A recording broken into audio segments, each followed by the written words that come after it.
is Earth's only natural satellite. At about 1/4 the diameter of Earth, it is the largest natural satellite in the solar system, relative to the size of a major planet, the fifth largest satellite in the solar system overall, and larger than any known dwarf planets. The Moon is a planetary mass object that formed a differentiated rocky body, making it a satellite planet under the geophysical definitions of the term. It lacks any significant atmosphere, hydrosphere, or magnetic field. Its surface gravity is about 1/6 of Earth. Jupiter's moon Io is the only satellite in the solar system known to have a higher surface gravity and density. The usual English proper name for Earth's natural satellite is simply the Moon, with a capital M. The noun moon is derived from Old English mona, which stems from Proto-Germanic menon, which in turn come from Proto-Indo-European mensis or month, which may be related to the verb measure of time. Occasionally, the name Luna is used in scientific writing, and especially in science fiction, to distinguish the Earth's moon from others. While in poetry, Luna has been used to denote personification of the moon. Cynthia is another poetic name, though rare, for the moon personified as a goddess. While Selene, which literally means moon, is the Greek goddess of the moon. The usual English adjective pertaining to the moon is lunar, derived from the Latin word for the moon, luna. The adjective Selenian, derived from the Greek word for the moon, and used to describe the moon as a world rather than an object in the sky, is rare, while its cognate Selenic was originally a rare synonym, but now nearly always refers to the chemical element selenium. The Greek word for the moon does, however, provide us with the prefix seleno, as in selenography, the study of the physical features of the moon, as well as the element name selenium. Isotope dating of lunar samples suggests the moon formed around 50 million years after the origin of the solar system. Historically, several formation mechanisms have been proposed, but none satisfactorily explain the features of the Earth-Moon system. A fission of the moon from Earth's crust through centrifugal force would require too great an initial rotation rate of Earth. Gravitational capture of a pre-formed moon depends on an unfeasibly extended atmosphere of Earth to dissipate the energy of the passing moon. A co-formation of Earth and the moon together in the primordial accretion disk does not explain the depletion of metals in the moon. None of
These simulations also show that most of the moon derived from the impactor rather than the proto-Earth. However, more recent simulations suggest a larger fraction of the moon derived from the proto-Earth. Other bodies of the inner solar system, such as Mars and Vesta, have, according to meteorites from them, very different oxygen and tungsten isotopic compositions compared to Earth. However, Earth and the Moon have very nearly identical isotopic compositions. The isotopic equalization of the Earth-Moon system might be explained by the post-impact mixing of the vaporized material that form the two, although this is debated. The impact released energy, and then the released material reaccreted into the Earth-Moon system.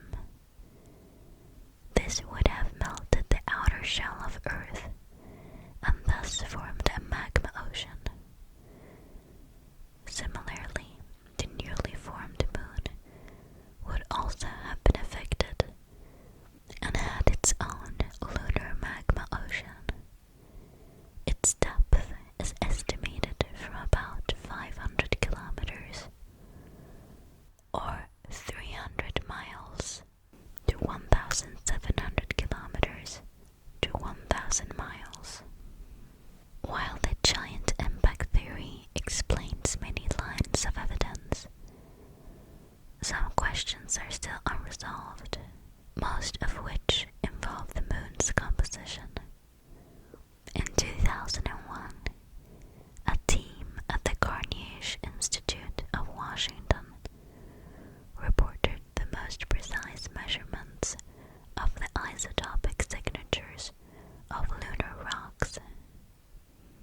The rocks from the Apollo program have the same isotopic signature as rocks from Earth, differing from almost all other bodies in the solar system.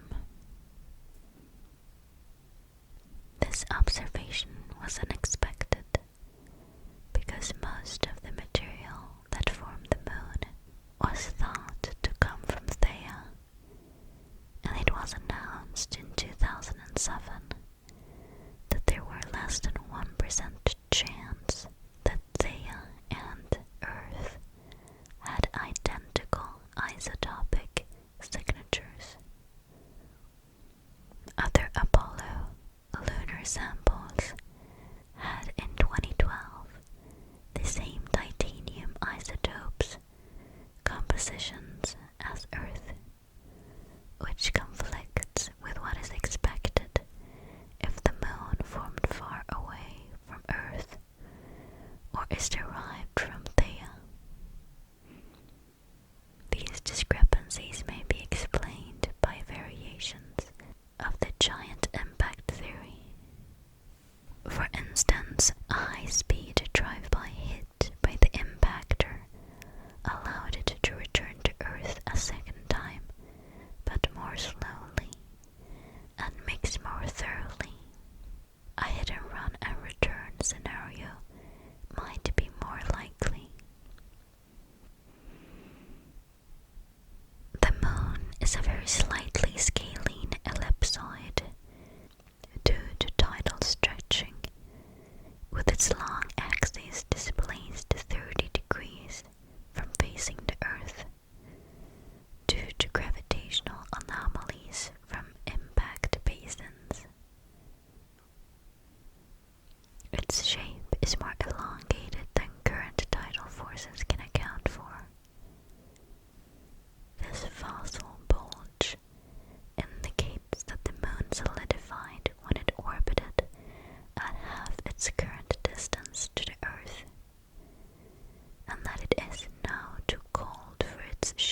has since departed from this condition. It has a geochemically distinct crust, mantle, and core. The moon has a solid, iron-rich inner core, with a radius possibly as small as 240 kilometers or 150 miles, and a fluid outer core, primarily made of liquid iron, with a radius of roughly 300 kilometers or 190 miles. This structure is thought to have developed through the fractional crystallization of a global magma ocean shortly after the moon's formation 4.5 billion years ago. Crystallization of this magma ocean would have created a mafic mantle from the precipitation and sinking of the minerals olivine, clinopyroxene, and orthopyroxene. After about 3/4 of the magma ocean had crystallized, lower density plagioclase minerals could form and float under crust atop. The final liquids to crystallize would have been initially sandwiched between the crust and mantle, with a high abundance of incompatible and heat-producing elements.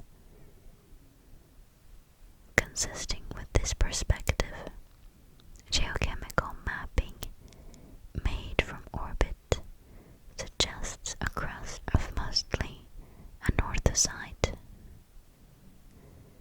The moon rock samples of the flood lavas that erupted onto the surface from partial melting in the mantle confirm the mafic mantle composition, which is more iron-rich than that of Earth.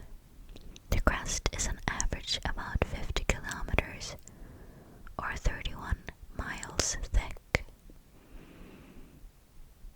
The moon is the second densest satellite in the solar system after Io.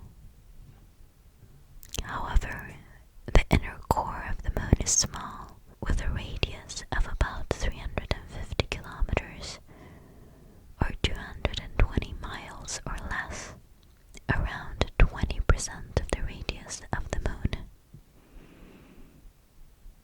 Its composition is not well understood, but it is probably metallic, iron alloyed with a small amount of sulfur and nickel. Analysis of the moon's time-variable rotation suggests that it is at least partly molten. The pressure at the lunar core is estimated to be 5 gigapascals.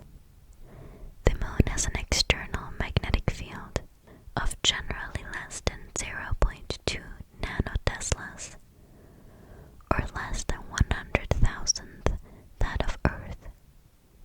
It does not currently have a global dipolar magnetic field, and it only has crustal magnetization, likely acquired early in its history when a dynamo was still operating. However, early in its history, 4 billion years ago, its magnetic field strength was likely close to that of Earth today. This early dynamo field apparently expired by about 1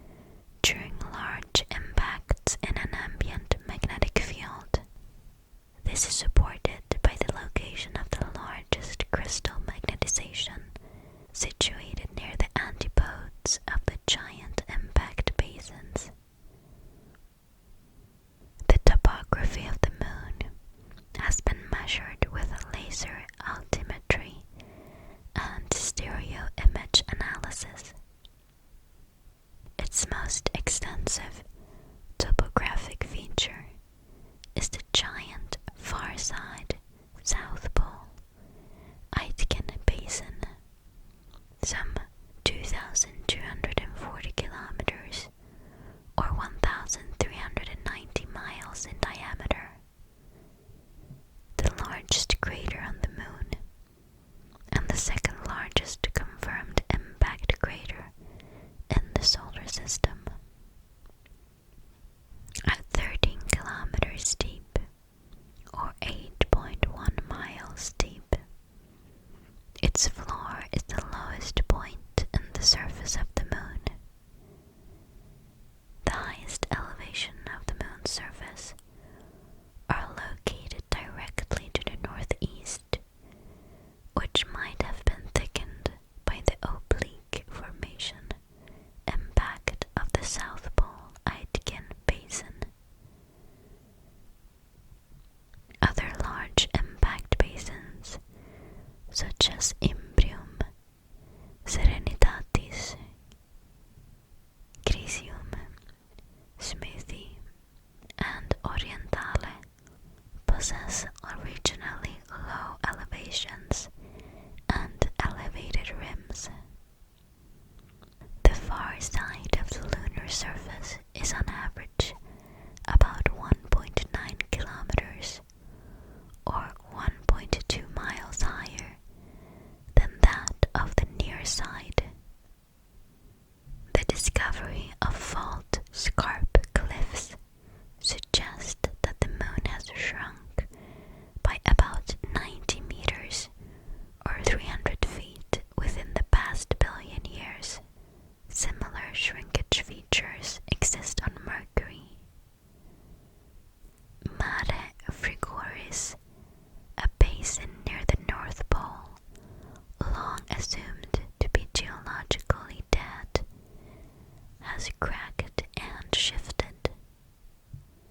Since the Moon doesn't have tectonic plates, its tectonic activity is slow, and cracks develop as it loses heat. The dark and relatively featureless lunar plains, clearly seen with the naked eye, are called Maria, which is Latin for seas, as they were once believed to be filled with water. They are now known to be vast, solidified pools of ancient basaltic lava. Although similar to terrestrial basalts, lunar basalts have more iron and no minerals altered by water. The majority of these lava deposits erupted or flowed into the depressions associated with impact basins. Several geologic provinces containing shield volcanoes and volcano domes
years old basaltic volcanism within the crater Lowell, inside the Oriental Basin. Some combination of an initially hotter mantle and local enrichment of heat-producing elements in the mantle could be responsible for prolonged activities on the far side of the Oriental Basin. The lighter colored regions of the moon are called terre, or more commonly highlands, because they are higher than most Maria. They have been radiometrically dated to having formed 4.4 billion years ago, and may represent plagioclase cumulates of the lunar magma ocean. In contrast to Earth, no major lunar mountains are believed to have formed as a result of tectonic events. The concentration of Maria on the near side likely reflects the substantially thicker crust of the highlands of the far side, which may have formed in a slow velocity impact of a second moon of Earth a few tens of millions of years after the moon's formation. Alternatively, it may be a consequence of asymmetrical tidal heating when the moon was much closer to the Earth. A major geologic process that has affected the moon's surface is impact cratering, with craters formed when asteroid and comets collide with the lunar surface. There are estimated to be roughly 300,000 craters wider than 1 kilometer or 0.6 miles on the moon's near side. The lunar geologic timescale is based on the most prominent impact events, including Nectaris, Imbrium, and Orientale. Structures characterized by multiple rings of uplifted material between hundreds and thousands of kilometers in diameter, and associated with a broad apron of ejecta deposits that form a regional stratigraphic horizon. The lack of an atmosphere, weather, and recent geological processes mean that many of these craters are well preserved. Although only a few multi-ring basins have been definitively dated, they are useful for assigning relative ages.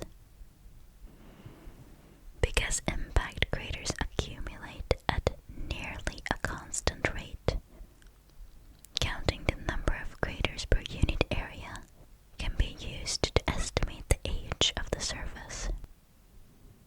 The radiometric ages of impact melted rocks collected during the Apollo missions cluster between 3.8 and 4.1 billion years old.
capture the top 2 centimeters of regolith on a time scale of 81,000 years.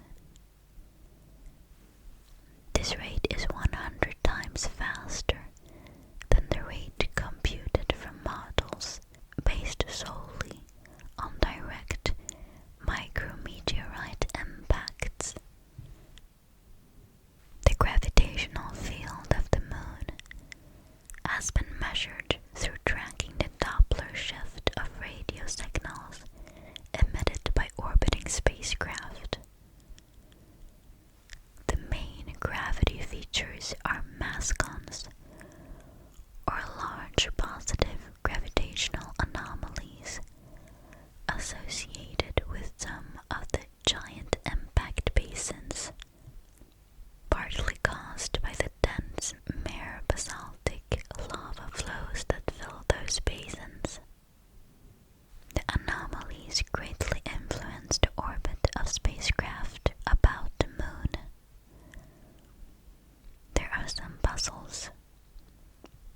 Lava flows by themselves cannot explain all of the gravitational signature, and some mascons exist that are not linked to mere volcanism.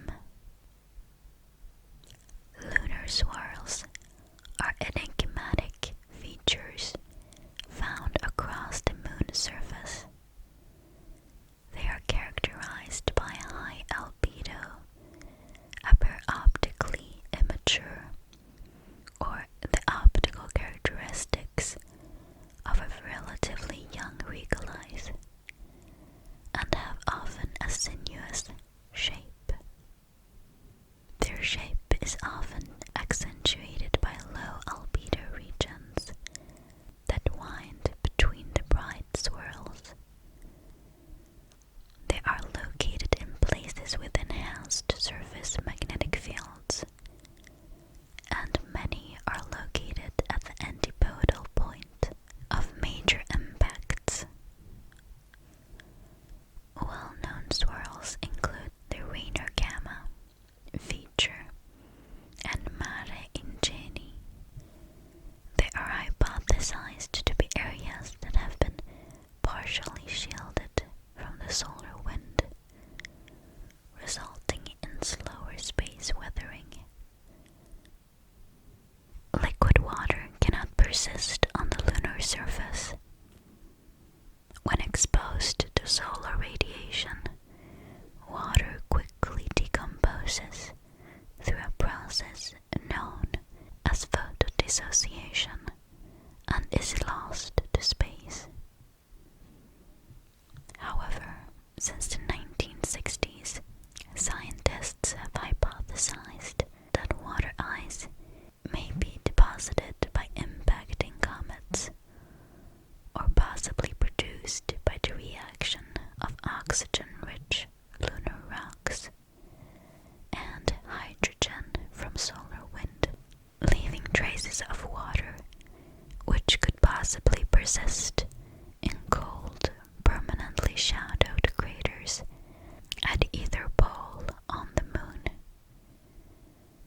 Computer simulations suggest that up to 14,000 square kilometers, or 5,500 square miles of the surface, may be in permanent shadow.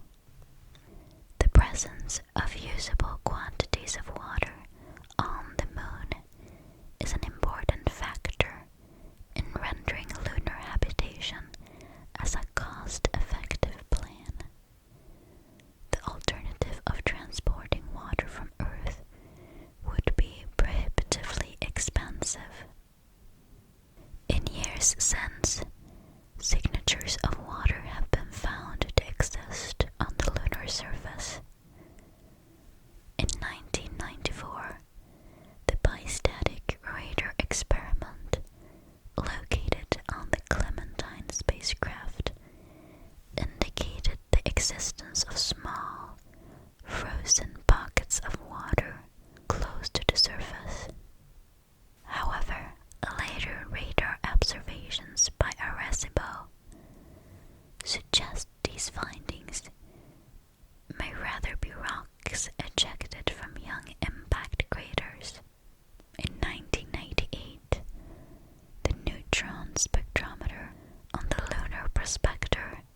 spacecraft show that high concentrations of hydrogen are present in the first meter of depth in the regolith near the polar regions.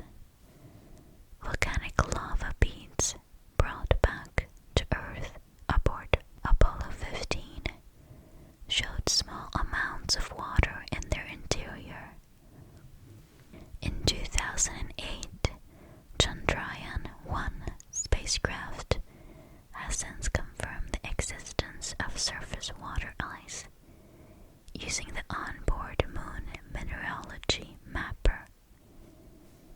The spectrometer observed absorption lines common to hydroxyl in reflected sunlight, providing evidence of large quantities of water ice on the lunar surface.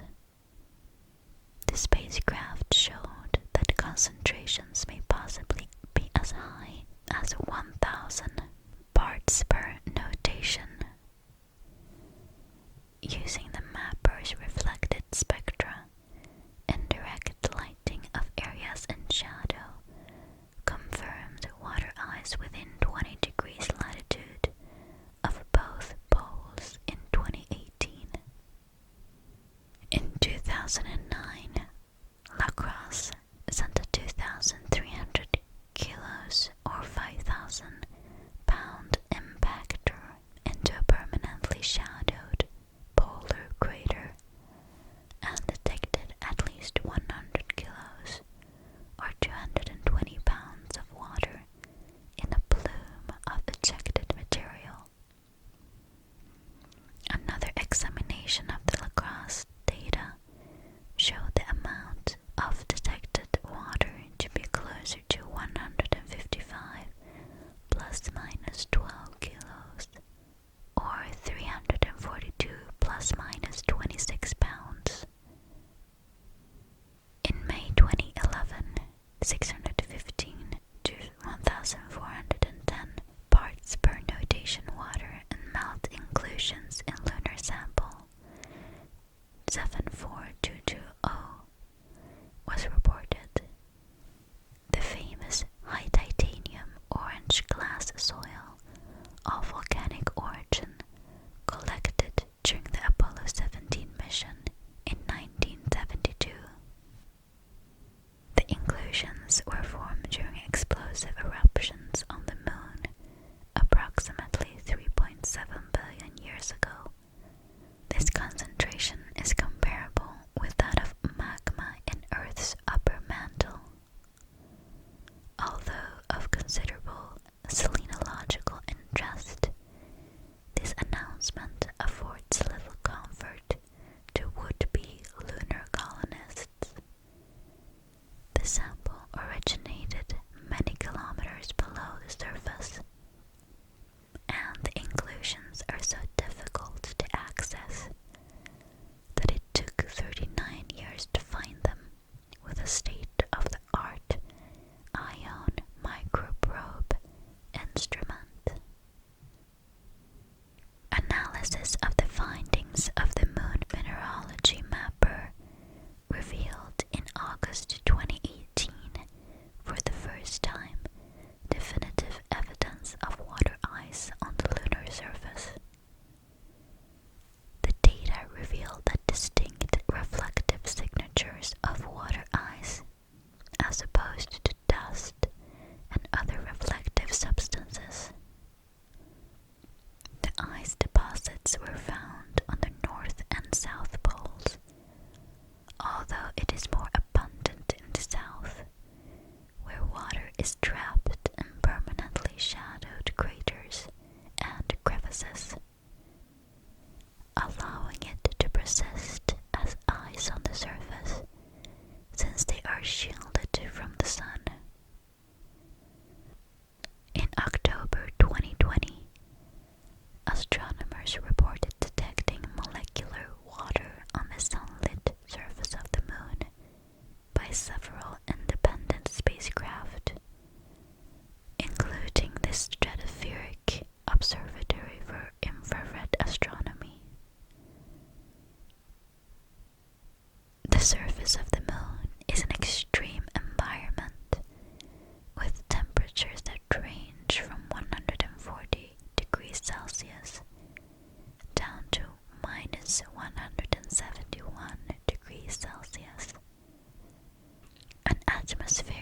pressure of 10 to the minus 10 pascals, and high levels of ionizing radiation from the sun and cosmic rays. The exposed surfaces of spacecraft are considered unlikely to harbor bacterial spores after just one lunar orbit. The surface gravity of the moon is approximately 1.625 meters per square second, about 16.6% that on Earth's surface. The moon has an atmosphere so tenuous as to be nearly vacuum, with a total mass of less than 10 tons.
is Earth-Moon distance, or distance to the Moon, is the distance from the center of the Earth to the center of the Moon. Lunar distance, or Earth-Moon characteristic distance, is a unit of measure in astronomy. More technically, it is the semi-major axis of the geocentric lunar orbit. The lunar distance is approximately 400,000 kilometers, which is 250,000 miles, or 1.28 light seconds. This is roughly 30 times Earth's diameter. A little less than 400 lunar distances make up an astronomical unit. Because of tidal locking, the rotation of the Moon around its own axis is synchronous to its orbital period around the Earth. The Moon makes a complete orbit around Earth with respect to the fixed stars about once every 27.3 days, its sidereal period. However, because Earth is moving in its orbit around the Sun at the same time, it takes slightly longer for the Moon to show the same phase to Earth, which is about 29.5 days, its synodic period. Unlike most satellites of other planets, the Moon orbits closer to the elliptic plane than to the planet's equatorial plane. The Moon's orbit is subtly perturbed by the Sun and the Earth in many small, complex, and interacting ways. For example, the plane of the Moon's orbit gradually rotates once every 18.61 years, which affects other aspects of lunar motion. These flow-on effects are mathematically described by Cassini's laws. The Moon's axial tilt with respect to the elliptic is only 1.5427 degrees, much less than the 23.44 degrees of Earth. Because of this, the Moon's solar illumination varies much less with season, and topographical details play a crucial role in seasonal effects. From images taken by Clementine in 1994, it appears that 4 mountainous regions on the rim of the crater Peary at the Moon's North Pole may remain illuminated for the entire lunar day, creating peaks of eternal light. No such regions exist at the South Pole. There are places that remain in permanent shadow at the bottom of many polar craters, and these craters of eternal darkness are extremely cold.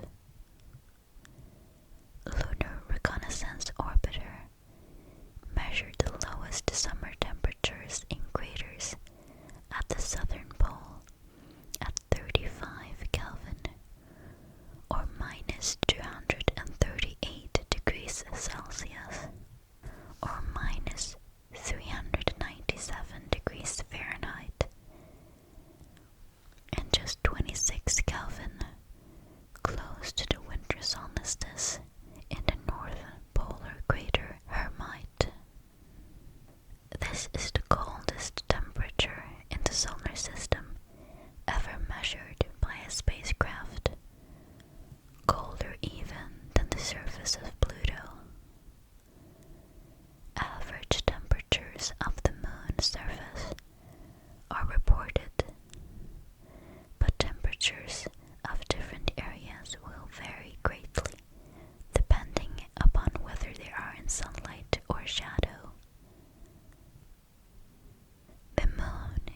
exceptionally large natural satellite relative to Earth. Its diameter is more than a quarter, and its mass is 1/88th of Earth's. It is the largest moon in the solar system relative to the size of its planet, though Charon is larger relative to the dwarf planet Pluto. The Earth and the Moon's barycenter, or their common center of mass, is located 1,700 kilometers, or 1,100 miles, beneath the Earth's surface. The Earth revolves around the Earth-Moon barycenter once a sidereal month, with 1 part of 81 the speed of the Moon, or about 12.5 meters, or 41 feet per second. This motion is superimposed by the much larger revolution of the Earth around the Sun, at a speed of about 30 kilometers, or 19 miles per second. The surface area of the Moon is slightly less than the areas of North and South America combined. The synchronous rotation of the Moon as it orbits the Earth results in it always keeping nearly the same face turned towards the planet. However, because of the effect of libration, about 59% of the Moon's surface can actually be seen from Earth. The side of the Moon that faces Earth is called the near side, and the opposite the far side. The far side is often inaccurately called the dark side, but it is in fact illuminated as often as the near side, once every 29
This is a purely psychological effect known as the moon illusion, first described in the 7th century BC.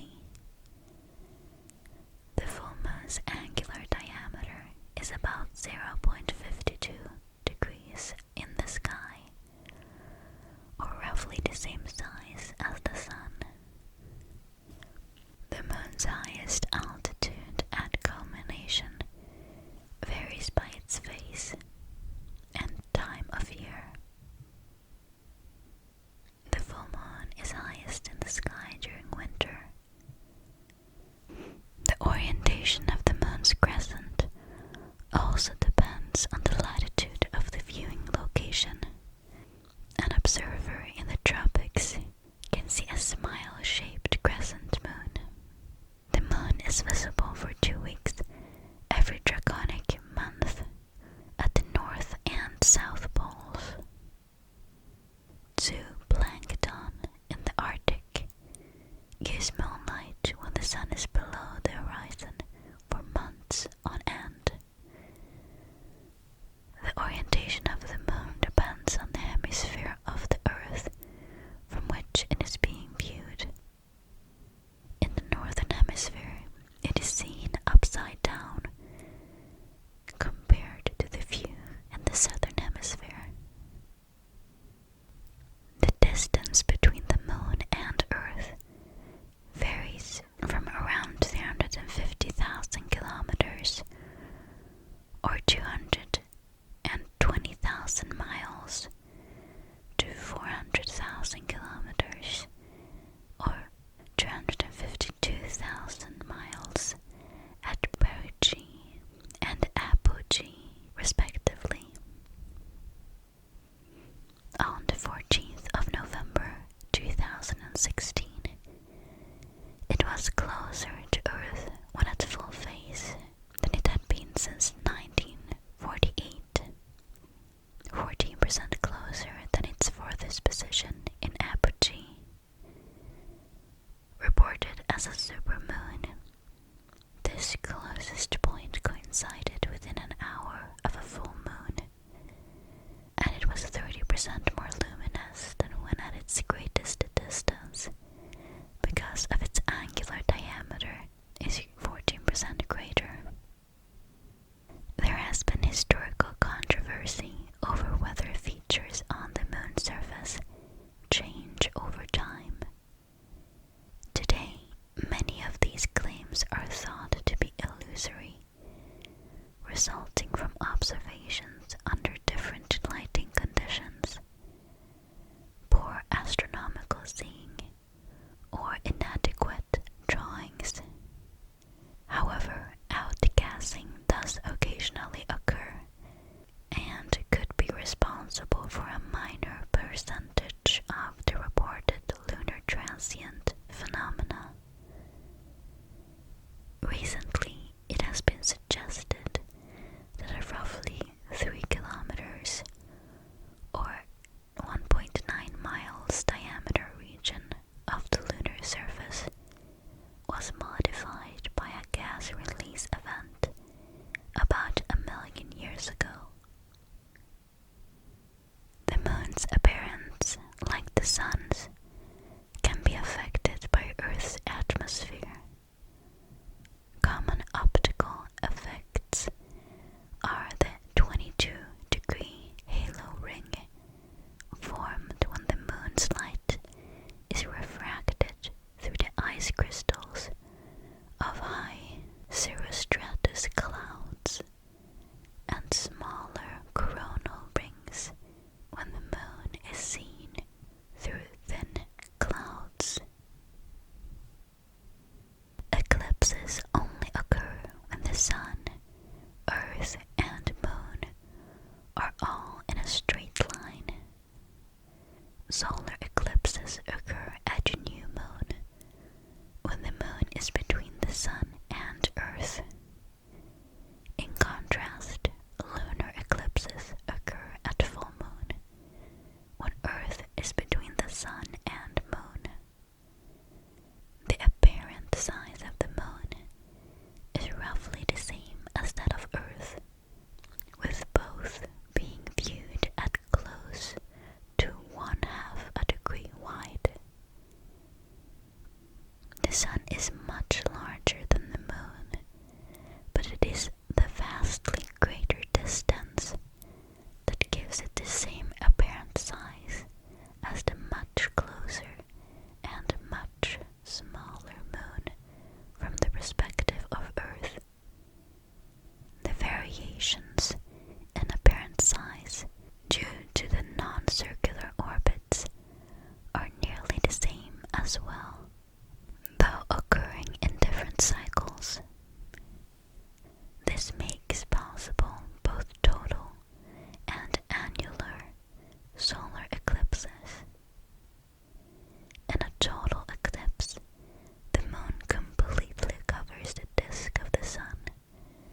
the solar corona becomes visible to the naked eye.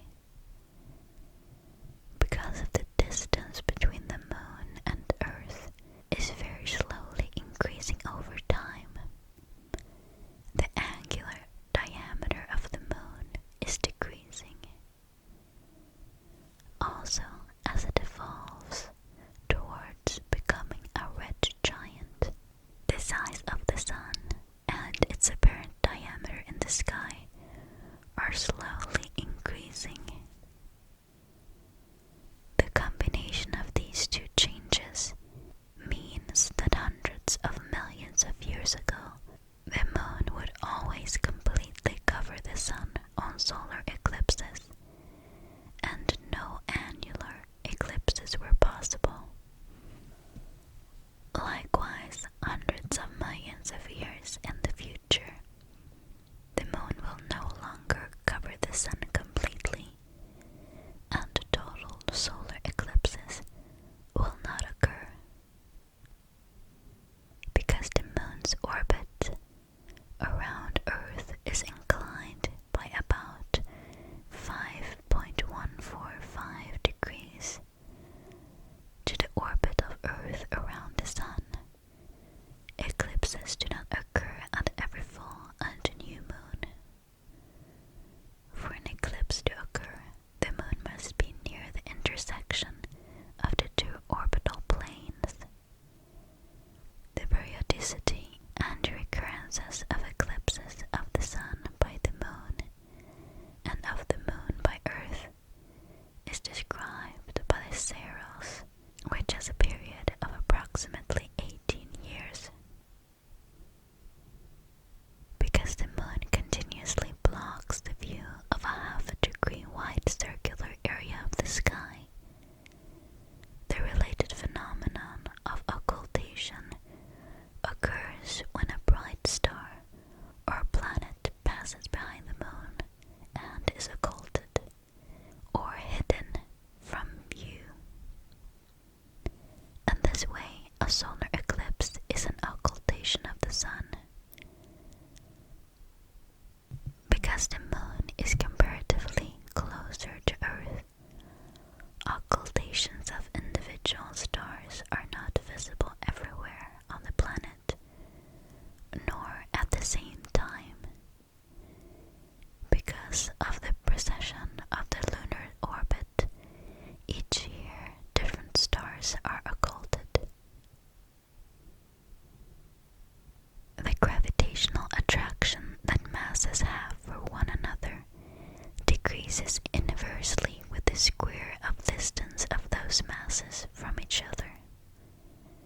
As a result, the slightly greater attraction that the moon has for the side of Earth closest to the moon, as compared to the part of Earth opposite the moon, results in tidal forces. Tidal forces affect both the Earth's crust and oceans. The most obvious effect of tidal forces is to cause two bulges in the Earth's oceans, one on the side facing the moon and the other on the side opposite. The result is elevated sea levels, called ocean tides. As the Earth rotates on its axis, one of the ocean bulges, the high tide, is held in place under the moon, while another such tide is opposite. As a result, there are two high tides and two low tides in about 24 hours. Since the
causes a bulge of the solid portion of Earth nearest the Moon.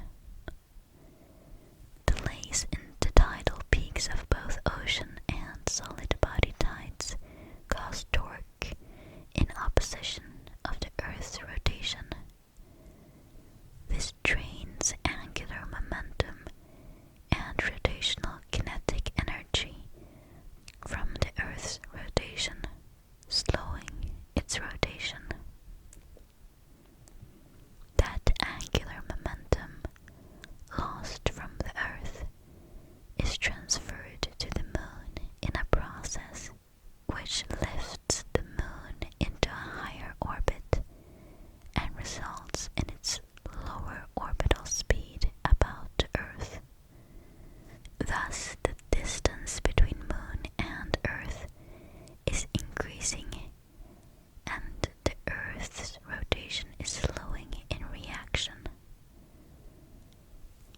Measurements from laser reflectors left during the Apollo missions have found that the Moon's distance increased by 38 millimeters, or 1.5 inches per year.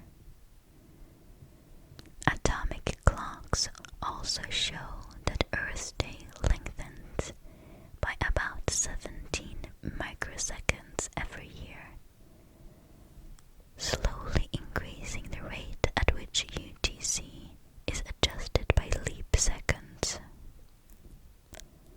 This tidal drag would continue until the rotation of Earth and the orbital period of the Moon matched, creating mutual tidal locking between the two and suspending the Moon over one meridian.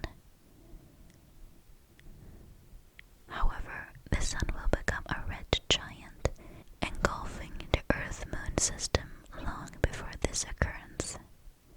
In a like manner, the lunar surface experiences tides of around 10 centimeters or 4 inches amplitude over 27 days, with 3 components: a fixed one due to Earth, because they are in synchronous rotation, a variable tide due to orbital eccentricity and inclination, and a small varying component from the Sun.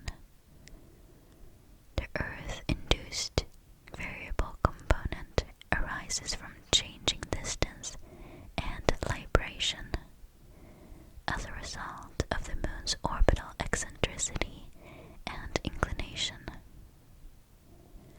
A libration also changes the angle from which the Moon is seen, allowing a total of about 59% of its surface to be seen from Earth over time.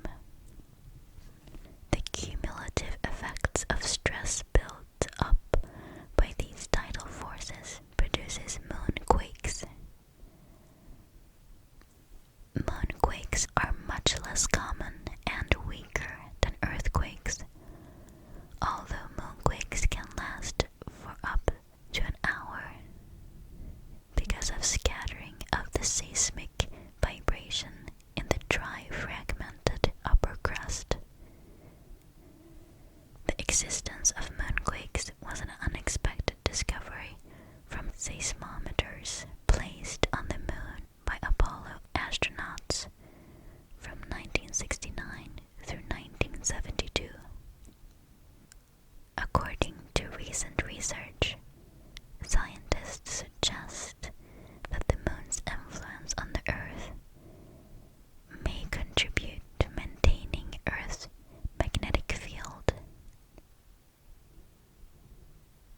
One of the earliest discovered possible depictions of the Moon is a 5,000-year-old rock carving at Noath, Ireland. Understanding of the Moon's cycle was an early development of astronomy. The ancient Greek philosopher Anaxagoras reasoned that the Sun and the Moon were both giant spherical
2nd century BC, Seleucus of Seleucia correctly theorized that tides were due to the attractions of the moon, and that their height depends on the moon's position relative to the sun.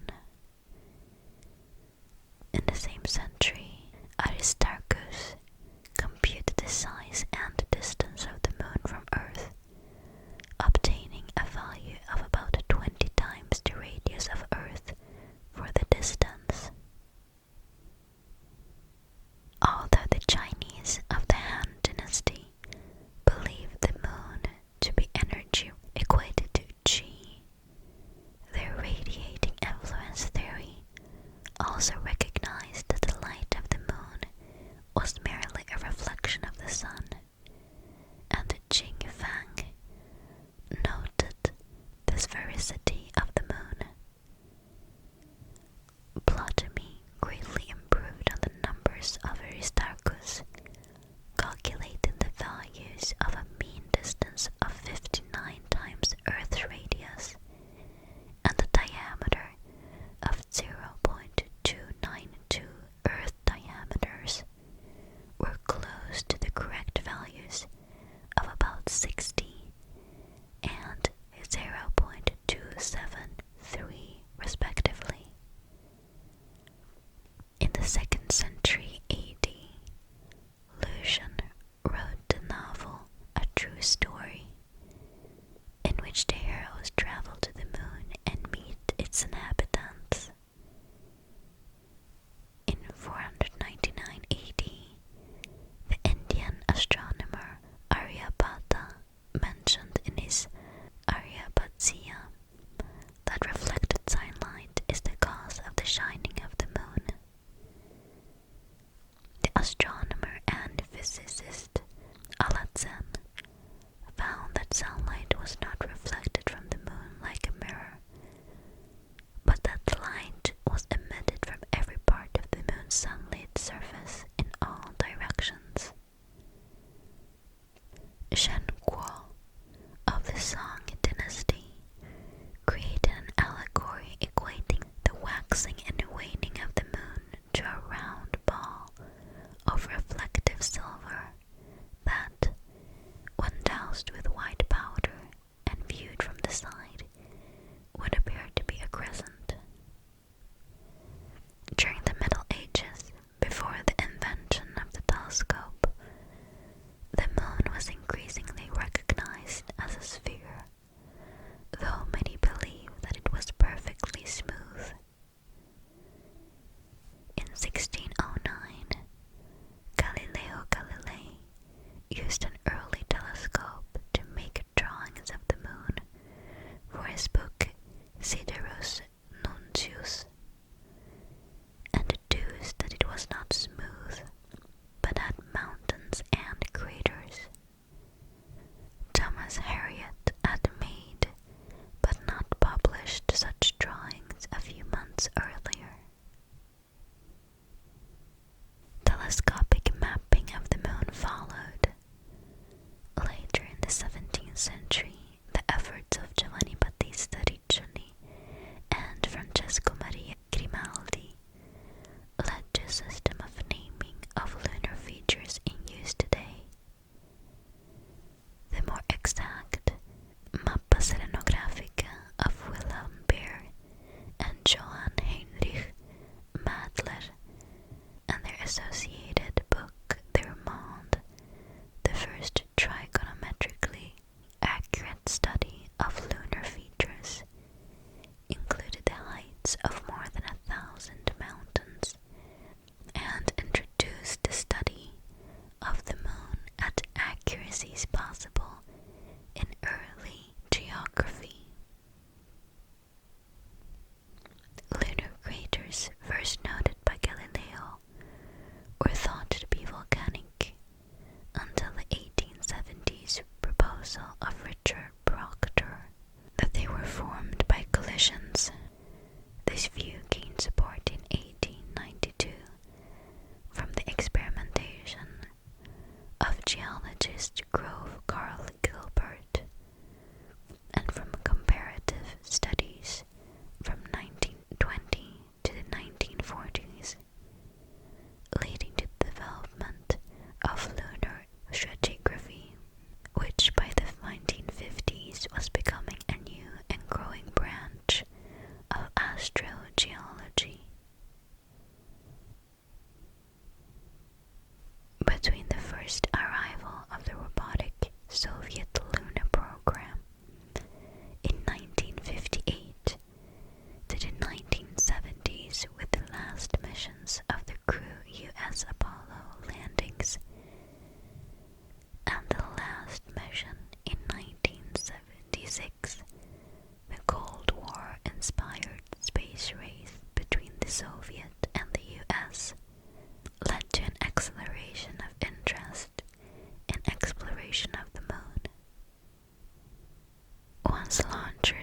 necessary capabilities, these nations sent uncrewed probes on both flyby and impact lander missions. Spacecraft from the Soviet Union's Luna program were the first to accomplish a number of goals. Following 3 unnamed failed missions in 1958, the first human-made object to escape Earth's gravity and pass near the moon was Luna 1. The first human-made object to impact the lunar surface was Luna 2. And the first photographs of the normally occluded far side of the moon were made by Luna 3, all in 1959. The first spacecraft to perform a successful lunar soft landing was Luna 9, and the first vehicle to orbit the moon was Luna 10, both in 1966. Rock and soil samples were brought back to Earth by 3 Luna sample return missions, which returned 0.3 kilos total. Luna 17 deployed the first lunar rover in 1970.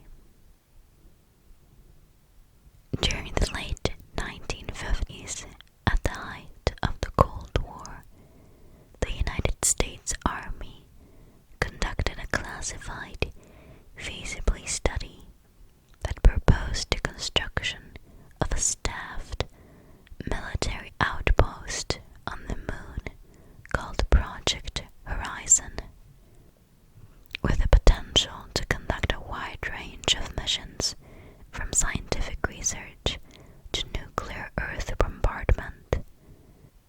The study included the possibility of conducting a lunar-based nuclear test. The Air Force, which at the time was in competition with the Army for a leading role in the space program, developed its own similar plan called Lunix. However, both these proposals were ultimately passed over as the space program was largely transferred from the military to the civilian agency NASA. Following President John F. Kennedy's 1961 commitment to demand moon landing before the end of the decade, the United States, under NASA leadership, launched a series of uncrewed probes to develop an understanding of the lunar space, of the lunar surface in preparation for human missions. The Jet Propulsion Laboratory's Ranger program produced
software engineering, and atmospheric re-enter technology, and by highly competent management of the enormous technical undertaking.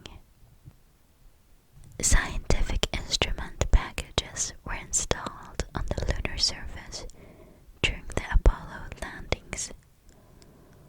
Long-lived instrument stations, including heat flow probes, seismometers, and magnetometers, were installed at the Apollo 12, 14, 15, 16, and 17 landing sites.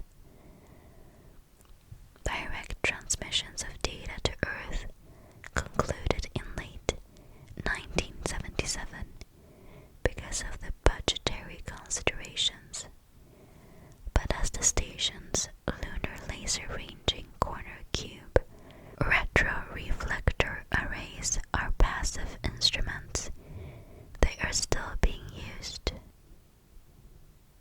Ranging to the station is routinely performed by Earth-based stations with an accuracy of a few centimeters, and data from this experiment are being used to place constraints on the size of the lunar core. In the 1970s, after the moon race, the focus of astronautic exploration shifted as probes like Pioneer 10 and the Voyager program were sent towards the outer solar system. Years of near-lunar quietude followed, only broken by a beginning internalization of space and the moon through, for example, the negotiation of the Moon Treaty. Since the 1990s, many more countries have become involved in direct exploration of the moon. In 1990, Japan became the third country to place a spacecraft into lunar orbit with its Hayden spacecraft. This spacecraft released a smaller probe, Hagoromo, in lunar orbit, but the transmitter failed, preventing further scientific use of the mission. In 1994, the US sent the Joint Defense Department NASA spacecraft Clementine to lunar orbit. This mission obtained the first near-global topographic map of the moon and the first global multispectral image of the lunar surface.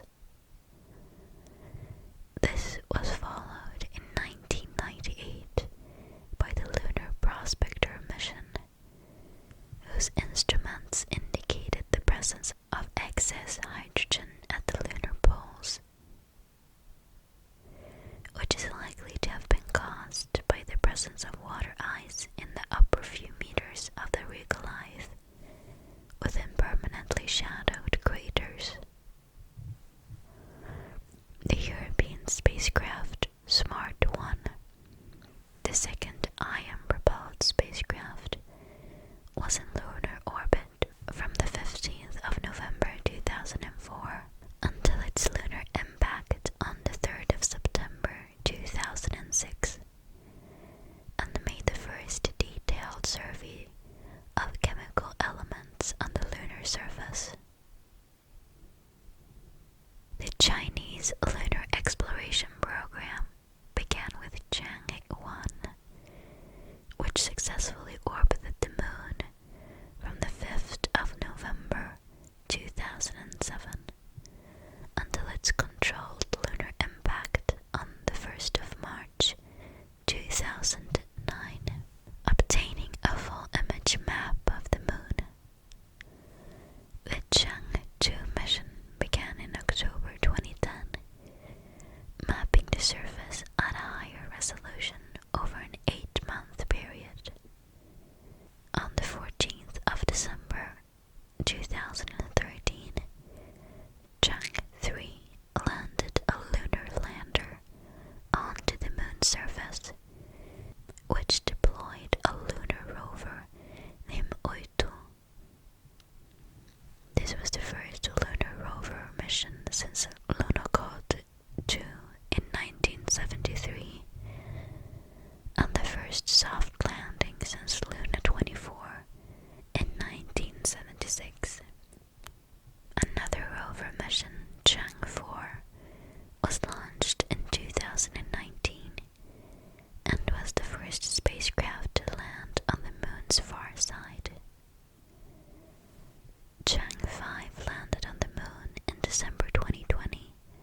6 is another sample return mission planned for 2024.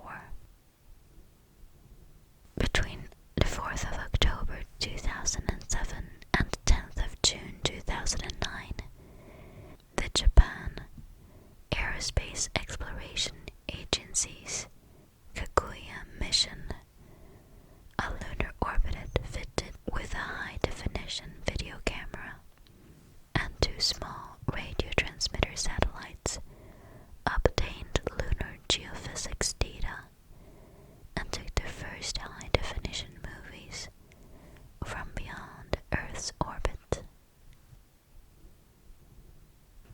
India's first lunar mission, Chandrayaan-1, orbited from the 8th of November 2008 until loss of contact on the 27th of August 2009, creating a high-resolution chemical, mineralogical and photogeological map of the lunar surface, and confirming the presence of water molecules in lunar soil. The Indian Space Research Organization planned to launch Chandrayaan-2 in 2013, which would have included a Russian robotic lunar rover. However, the failure of Russia's Phobos Grunt mission has delayed this project and was launched on the 27th of July 2019. The lander Vikram attempted to land on the lunar South Pole regions on the 6th of September, but lost signals in 2.1 kilometers. What happened after that is unknown. The US co-launched the Lunar Reconnaissance Orbiter and the Lacrosse Impactor and followed up Observation Orbiter on the 18th of July 2009. Lacrosse completed its mission by making a planned and widely observed impact in the crater Cabeus on the 9th of October 2009, whereas LRO is currently in operation, obtaining precise lunar altimetry and high-resolution imagery. In November 2011, the Lunar Reconnaissance Orbiter passed over the large and bright crater Aristarchus. 2 NASA Grail spacecraft began orbiting the Moon around the 1st of January 2012 on a mission to learn more about the Moon's internal structure. NASA's LADEE probe, designed to study the lunar exosphere, achieved orbit on the 6th of October 2013. In January 2022, it was announced that SpaceX Falcon 9 booster, launched in 2015, is expected to impact in or near the Hertzsprung crater on the Moon on March 4th, 2022. Upcoming lunar missions include Russia's Luna Glob, an uncrewed lander with a set of seismometers and an orbiter based on its failed Martian Phobos Grunt mission. Privately funded lunar exploration has been promoted by the Google Lunar X Prize, announced on the 13th of September 2007, which offers $20 million to anyone who can land a robotic rover on the Moon and meet other specified criteria. NASA began to plan to resume human missions following the call by US President George W. Bush on the 14th of January 2004 for a human mission to the Moon by 2019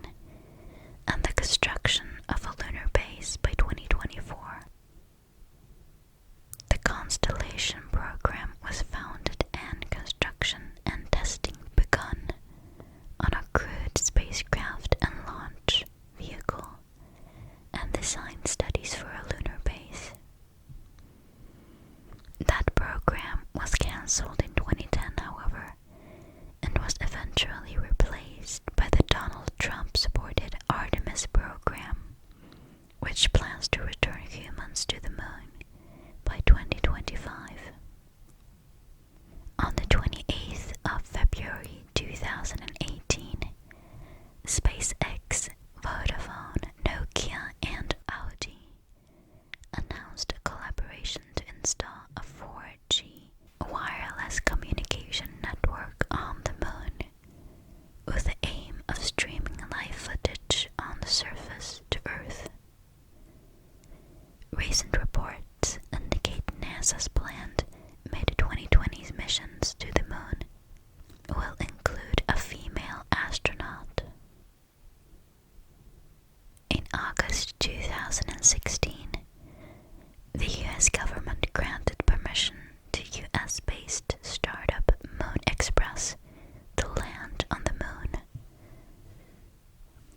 This marked the first time that a private enterprise was given the right to do so.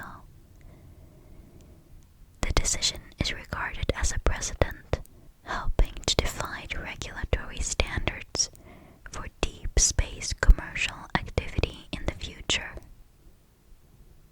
Previously, private companies were restricted to operating on or around Earth.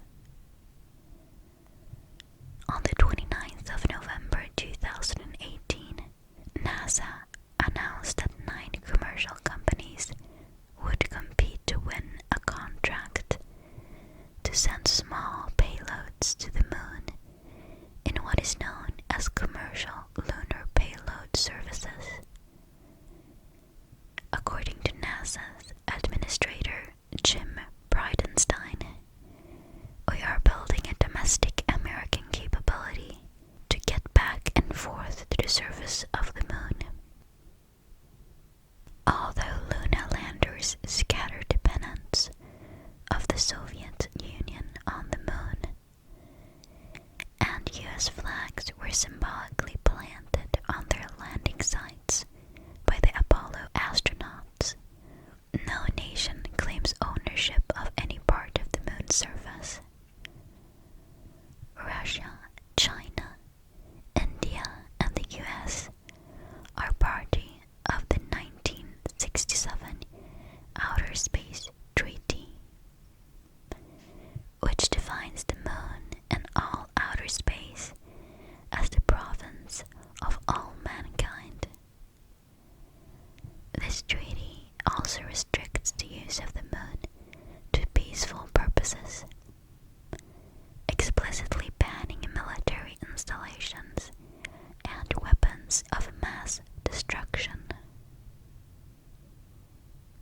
The 1979 Moon Agreement was created to restrict the exploitation of the moon's resources by any single nation. But as of January 2020, it has been signed and ratified by only 18 nations, none of which engages in self-launched human space exploration. Although several individuals have made claims to the moon in whole or in part, none of these are considered credible. In 2020, US President Donald Trump signed an executive order called Encouraging International Support for the Recovery and Use of Space Resources. The order emphasized that the United States does not view outer space as a global commons and calls the Moon Agreement a failed attempt at constraining free enterprise. In the face of such increasing commercial and national interest, particularly prospecting territories, US lawmakers